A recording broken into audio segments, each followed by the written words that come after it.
Sigaret puliga endi kitob sotib olamiz. Esingizda bo'lsa, o'zimni noldan qurayotganimda men etap reja qilib qo'ygan edim. Birinchisi bu sportga qaytamiz, ikkinchisi yomon odatlarni tashiymiz. Uchinchisi o'zimga investitsiya qilaman dedim. Yomon odatlardan bittasi mana sigaret chekish tashladim. Allohga shukr. Ikkinchisi mana hozir sportga polni qaytmagan bo'lsam, yugurishga chiqib turibman, Xudoga shukr. Uchinchisi bu o'zimga investitsiya. Men birinchi bo'lib kitobdan boshlashni ma'qul ko'rdim. Hozir kecha storyga qo'ygan edim. Ko'p variantda yozishgan ekan. O'shalardan bir ikkita yo uchtasini olganim, hozir kitob olganim ketyapman. Menga yaqin joy Chorsu edi. O'shanga Qamarga tushdim. Chiqib kelishim bilan ko'zimga tushdi.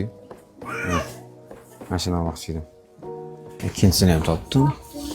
Ikkinchisi bu. Atom odatlari. Bitta narsa aytaymi, ertaga olgan narsam.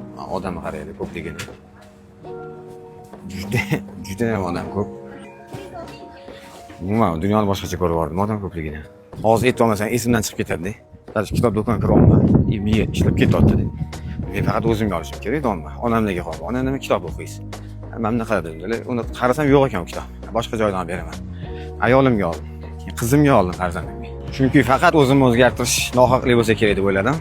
Nima kitob olganlarimni storyda qo'yib boraman chunki ko'p.